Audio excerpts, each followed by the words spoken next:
जय हिंद, वंदे मातरम बच्चों। आज हम कक्षा 11वीं के अंतर्गत अध्याय 6 उष्मागतिकी के अंतर्गत हम पढ़ रहे हैं कार्बन मोनोऑक्साइड और carbon dioxide. Carbon monoxide CO और कार्बन डाइऑक्साइड CO2।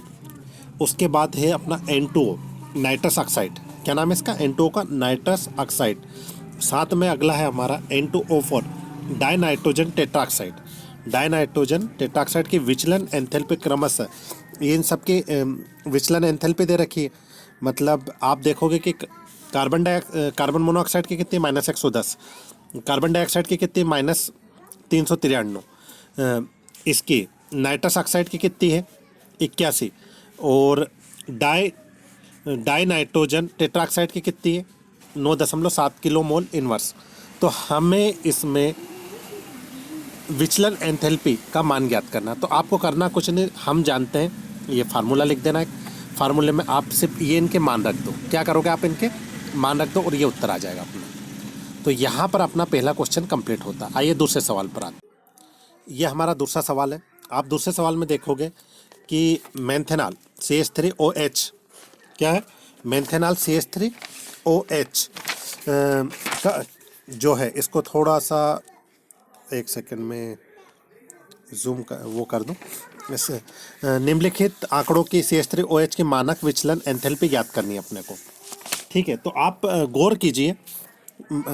हम क्या करेंगे? सर्वप्रथम हमें मेंथेनॉल और ये O2 3/2 O2 बराबर CO2 और 2H2, इससे ये बन जाता है। तब इसका ये दे रखा है मान। अब आपको सिर्फ एक समीकरण लिखना है। क्या करना है? ये समीकरण, इसमें जैसे अपन मान रखेंगे और उत्तर आ जाएगा। ये अपना उत्तर आ गया। ठीक है, तो ये अपना सेकंड क्वेश्चन हो गया। ये हमारा क्वेश्चन है अगला। तीसरे नंबर पे हेंस का नियम उदाहरण से ही समझाए। हेंस का नियम, ये डेफिनेशन है। हेंस ने इस नियम का प्रतिपादन कब किया था?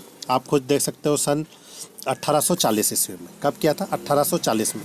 उन्होंने कहा था यदि कोई रासायनिक परिवर्तन 2 या 2 से अधिक विभिन्न प्रक्रियाओं द्वारा संपन्न कराया जाए तो प्रत्येक प्रक्रिया द्वारा एक या एक से अधिक पदों में हो तो संपूर्ण परिवर्तन में उत्सर्जित या अवशोषित ऊर्जा का परिणाम हमेशा समान रहेगा। तो आपको ये डेफिनेशन लिखनी है सभी को।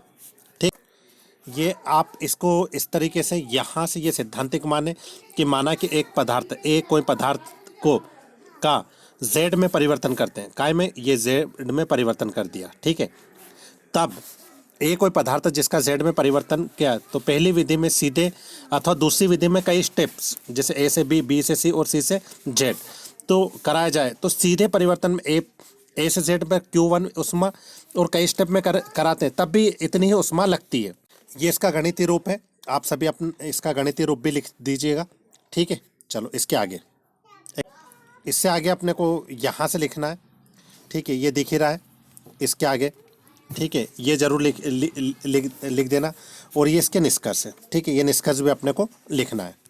चौथा क्वेश्चन हमारा कुछ इस तरीके से, ये चौथा क्वेश्चन है कि किसी प्रबल अम्ल और प्रबल क्षार के उदासीकरण की उष्मा सदैव -13.7 किलो कैलोरी होती है, क्यों?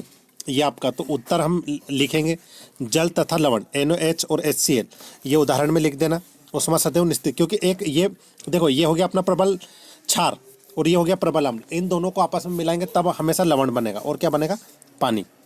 ठीक है, तो इस तरीके से अपना ये वहाँ पे हम उदाहरण में लिख देंगे, और यहाँ से कुछ इस तरीके से लिखना है अपने को कि किसी प्रबल और अम्ल के प्रति प्रबल क्षार के उदासीकरण की उष्मा सदैव -13.7 किलो, क्योंकि प्रबल क्षार तनु विलयनों में पूर्णतः आयनित होते हैं। तो ये डेफिनेशन हो जाएगी। ठीक है, ये अपना अगला जो क्वेश्चन है वो यहाँ से चालू होता है। एंटापी को परिभाषित कीजिए। एंटापी किसी निकाय की अव्यवस्था की यादृच्छिक माप है। कोई निकाय जितना अधिक व्यवस्थित रहेगा उसकी एंटापी का मान उतना ही अधिक होगा। किसी पदार्थ की क्रिस्टलीय ठोस अवस्था में एंटापी का मान न्यूनतम तथा गैसीय अवस्था में एंटापी का मान अधिकतम होता है। तो ये आप अगले क्वेश्चन पर हम आते हैं। तो हमसे पूछा गया है कि गहन गुण और विशद गुण क्या है। तो आप सभी को पता है कि गुण जो तंत्र में उपस्थित द्रव्य की मात्रा पर निर्भर करते हैं गहन गुण कहलाते हैं। उदाहरण के लिए ताप, दाब, श्यानता, पृष्ठ तनाव, विशिष्ट उष्मा, वाष्प दाब, घनत्व, ये गहन गुण के अंतर्गत आते हैं। ठीक है। और ये विस्तृत गुण के अंतर्गत हम द्रव्यमान, आयतन, पृष्ठ क्षेत्रफल इनको लेंगे। ठीक है, तो आप इसके चार्ट लेकर इन दोनों को उतार लीजिएगा।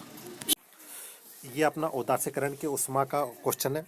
आप सभी इसको एक स्क्रीनशॉट लेकर उतार लीजिएगा। ये यहाँ से यहाँ तक ये उदासीकरण की ऊष्मा होती है। ठीक है, ये यहाँ तक आप उतार लीजिएगा। ठीक है, और उदाहरण भी लिख सकते हैं। चलो अगले क्वेश्चन पर आते हैं। ये भी अपने विस्तृत गुण और इसी का उत्तर है। ये विस्तृत गुण और गहन गुण, ये अपना मानक विचलन एंथैल्पी है। ठीक है, तो ये अपना मानक विचलन एंथैल्पी भी आ रहा है। तो आप इसको यहाँ से यहाँ तक मानक अवस्था अर्थात 0 डिग्री सेल्सियस पर वायुमंडलीय दाब पर, ठीक है, तो ये मानक विचलन एंथैल्पी हो जाएगी। ठीक।